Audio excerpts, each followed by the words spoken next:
Yo, what's good, y'all? It's John. In this video, we're going to talk about meditation, self-love, and I don't know, should we talk about manifestation? Or I'll get into manifestation and I'll also get into bad habits. All right. So first, meditation. Now, I'm new personally myself. I'm new to meditation. I'm not going to say I'm like a monk. I'm not a monk. I'm not the most focused person on earth, but what meditation does for you, and I'll explain how to meditate. What meditation does for you, it calms you, it improves your focus. It can help you tap into deeper parts of yourself, unlock memories that you've probably forgotten about. It raises your vibration, have you more high vibrational, more calm, more happy, things of that nature. And the way that I personally meditate, as I'm a beginner, I do look up God, and you don't have to. This is another thing. You don't have to meditate to manifest or meditate to be spiritual, but you should, because there's no downside to it at all. And I wouldn't say I'm a super beginner. I've probably been doing it for like maybe 6-7 months now. And there's many different forms of meditation. You can, sit in a comfortable position. You can sit up, close your eyes, focus, say positive affirmations to yourself. I am abundant, I'm prosperous, I am this, I am that, whatever you want to be. You can speak it in your mind. You can just focus on your thoughts. You can watch your thoughts as they come in, because like I said in my previous video, you're not your thoughts, you're simply the observer of them. So you don't have to sit there and think all the time. You can detach yourself from your thoughts. You can just watch them pass by. You can accept the thoughts you want and reject the thoughts you don't want. That's another thing. When you accept something that's true in your head, that's what your world reflects to you. Your world is a reflection of your brain. Whatever you believe and think about yourself and think about the world, that's what will be reflected to you. So if you think that you're the greatest person on earth, you think the world is the most beautiful place ever, that's what will be reflected to you. If you think that this is hell and you're just destined to be at the bottom, then you'll always be at the bottom. You're not a victim. You control everything. Once you realize that, this should give you a sense of confidence. You shouldn't be like, oh, I control everything. What's gonna happen? You decide what happens. And anything that happens to you is meant to happen to you. Once you put yourself on a path of ascension, everything that happens to you is for ascension. Once you stay on the path of descension, you'll stay on the path of descension. Everything that you think and do should be for your ascension, for your evolution. Because at the end of the day, we're humans, we're spiritual beings. Everything that we do should be for our evolution. Life is about evolution. That's what we've been doing for our entire existence. Is evolving. So back to meditation. And I'm gonna stop talking so fast because some of you are probably having trouble hearing me. So back to the meditation. Well, I think I've covered that actually. We're gonna skip. So on the self-love thing, in order to really prosper in life, you have to love yourself. At the end of the day, everything is love. Every emotion is simply an extension of love. Love is really all that there is. That's what the universe is. Like that's what life really is about, is loving. Like everything is love. And every emotion is an extension of love. Hate, anger, happiness, bliss, all of it is just love. It's simply love is the ultimate force, and emotions are the spectrum. Think of it as the color spectrum. Like our eyes as the light spectrum. There's so many different lights on the light spectrum. Our eyes can't even pick up everything, but there's so many different spectrums on the light spectrum, but they all really come from one thing, which is light. And that's just the sun. So if you want to attract the things that you really want in your life, and you want to have the best experience possible, you have to love yourself. You have to love your experiences. You have to love your appearance. You have to love just everything. Because if you don't love yourself, you can't expect people to come into your life or you can't expect your life to, you know, love you back in a sense, because everything is simply a reflection of the mind. All is mind. The body is mind. I mean, the body is just the mind. So if you hate yourself and you hate your appearance, I mean, your mind is just gonna keep giving you reasons to hate yourself and hate your appearance. If you don't work out, if you don't eat healthy, how can you expect to ascend if all you're thinking about and focusing on is dissension? That's another thing. Whatever you focus on grows. Energy goes where attention flows. If you are focusing all your energy or your attention on bad things, negative things about the world, death, destruction, just all these terrible things, that's all that will be reflected to you. If you focus on the positive things, then positivity will be reflected to you. And that's another thing. There's no positive or negative. There's only light and dark. There's no dark without the light. There's no light without the dark. And that goes to what I was saying earlier. Your experiences, your traumatic experiences, the best moments of your life. You can't have the best moments of your life if you never had terrible moments in your life. You can't appreciate the good without the bad. You can't know what's bad without the good. You know what I mean? So at the end of the day, love yourself, because the one person who will always be with you in every waking moment is yourself. You can't get away from you. So you might as well just love you. And you might as well do things that make you love you more. You might as well work out, makes you feel better, makes you look better. Have positive, this is another thing, bad habits. And by bad habits, I mean things like beating your meat all the time. Fellas, I know some of y'all really go ham on that, and that's something that we really shouldn't be doing. And the reason for that is, I'm gonna get into semen retention. When you retain your seed, aka not masturbating or not ejaculating, you can raise, like, life will feel so different for you that you will be like, why would I ever be wasting my seed like this? Like, when you retain your seed, that's your life energy. That's the energy that helps you manifest things. That's the energy that helps you. That's just your energy. You need that. And I'm not saying you can never bust, ever, but you definitely shouldn't be masturbating, or watching porn. It rots your brain. It's terrible for you. Don't do that. And if you do that, stop doing that. And as someone who used to do that all the time, take it from me, retaining my seed has helped me tremendously. With my brain, my thoughts are clear. I can feel the energy of the earth around me. I can feel the energy of when I go to my favorite. I go to this garden. I love this garden. It's my favorite place in the world. I'm not gonna say the name of it because I'm not gonna give out the location. But when I go in this garden, when I used to masturbate all the time and just waste my seed, I couldn't feel. It's like night and day. I can walk in there and I feel the energy of the earth. It's crazy.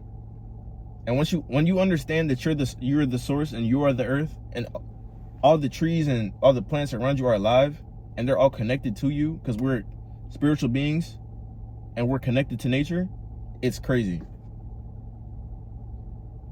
And if you meditate in that, it's the best feeling ever. It's better than any high you can experience. Going more into bad habits, doing drugs, drinking. If you smoke every single day, I'm not gonna sit here and say, oh, smoking is so terrible, you shouldn't ever smoke. I've smoked weed a lot. Well, I wouldn't even say a lot. I smoke weed plenty. So I'm not gonna say weed is the worst thing in the world, but you cannot depend on it. And you shouldn't really be smoking anyway. If you're gonna consume that, put it in some tea or take an edible. And you shouldn't even be doing that too much because it takes you away from your purpose in life. You can't focus on what you're really supposed to do in life if you're just relying on this vice. You're so worried about getting high all the time. It does nothing for you. Yes, it's fun for the moment. It feels nice. After that, what is there? Gonna get high again. You just want to get high again. Like, It takes you away from your purpose. Bad habits, drinking. Personally, I don't even drink. I'm not a drinker. I maybe tried it a couple times in my life.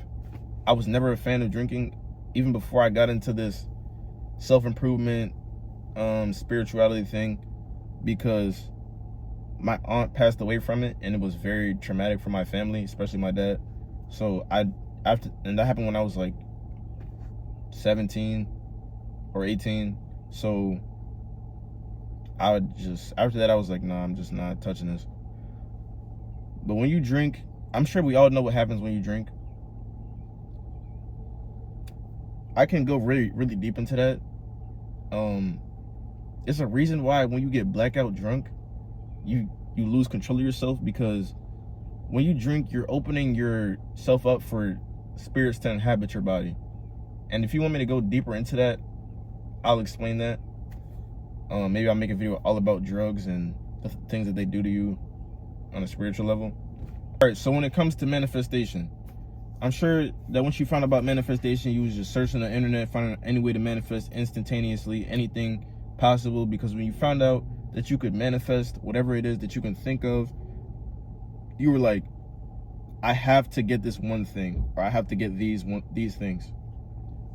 So the way that I first learned to manifest is called the law of assumption. The law of assumption teaches that whatever you think about, you can manifest into your reality. By thinking about this repeatedly as if you already have that thing, it will manifest into your reality. Now, what this is real. This is all true. All this is true. And I've done it with many things. Now, the problem with the law of assumption can be when you feel like this thing is above you, or you feel like this thing is just so important, and you have this big emotional attachment to it, it can be extremely hard to manifest what you want. So, like my own experience, I tried to manifest. A lot of people also talk about manifesting specific people. I've tried it. I've done that. And I've tried to do that. So the first, like I said in my last video, the first reason I was trying to manifest a girl that I had split up with. So I just had the biggest emotional attachment to this girl and the situation and everything that came from it, that no matter how many times I affirmed and how many times I tried to control my brain and how many times I tried to get her back in my life, even if I had success, I still felt like I was still so worried about what the things that would happen. I was still so just concerned with the bad things, my bad thoughts manifesting. But what you have to understand is what you become is what you attract. So you get what you attract. You attract who you are. So what I was doing was what they call affirming from lack. I'm affirming, but at the same time, all I'm doing all day is thinking about how I don't have this. So in order, like, let's say, I also want y'all to know, you shouldn't put your focus on other people this much. You really shouldn't put someone above you like that, because I was really just putting her above me. Like, this is the only thing I ever wanted in my life, and there's just nothing else but for me to be with this woman, when there's really so many other things I can do in my life and so many other things I want to achieve with the time I have on this earth. So what you should do is love yourself, because when you love yourself, you will attract love. And even if you don't attract love, when you love yourself to the point, when you love yourself so much, you won't care who else loves you, because you feel content with yourself. You need to become whole before you can attract someone else who's whole. So if you're not whole, you want to attract people, you're going to keep attracting people that show yourself the flaws in yourself. If you feel broken internally, you feel broken emotionally, you feel like you're not good enough, you feel depressed, and you're trying to attract people to you, that's what you're going to keep getting. You have to become whole to attract wholeness. So, like, I'm a man. I'll be classified as a divine masculine. My energy is masculine, but I still have a feminine side. Women, they're divine feminine, they still have masculine energy. We all have masculine and feminine energy. It just depends on, men are more tapped into their masculine, women are more tapped into their feminine, obviously. The way you receive things, you tap into your feminine energy. You become more open to receiving. When you're trying to be so much of a macho man, you're just pushing things away, like money. People in the conscious community like to say money is a woman. Shout out Von 2 Cut. Like to say money is a woman. When you chase and chase and chase and chase and chase, like I was doing when I was affirming from lack, you don't get what you want. You just chase it forever. So you can affirm for a million days. If you're affirming from lack, even if you do get what you want, it's not going to be the way you want it. And you're not going to feel content with what you have. You need to feel content in yourself and feel content with your situation to attract better. You have to take care of what you have now to have more. If you want a new car, my car, I want a new car. What I have to do, take care of my car. I have to say I love my car. Just not just the best car ever, but I love my car. I'm grateful for my car. Be grateful for what you have. We're grateful for the situation that you're in, because it could always get worse. There are literally kids across the world in Palestine and Gaza dying every single day. They have nothing. And I'm sitting in this car that I didn't even really pay for. So what I have to complain about, right? Nothing. You can attract what you are without hating the situation. You can attract what you want without hating the situation that you're in. You have to love your situation. You have to love yourself. Love your experiences. Love is the key to everything. If you're angry, approach it with love. If you're sad, approach it with love. Love yourself. Love those around you. Because at the end of the day, it can always get worse. Well, not even it could always get worse, because we're not even worried about what it can be. We're worried about what it is, and that is better. But it could always be worse. So love the situation that you are in, because you should be grateful for it. Even if you have nothing, you're sleeping on the floor, on an air mattress, or sleeping in a hotel, be grateful that you have that, because some people are sleeping on the street. And if you are in that situation, this is how you get yourself out of it. But all right, guys, that's all I have for you today. Went over meditation, manifestation, self-love, and bad habits. I'll be bringing you guys another video soon. It's John. Hope you have a nice day. Peace.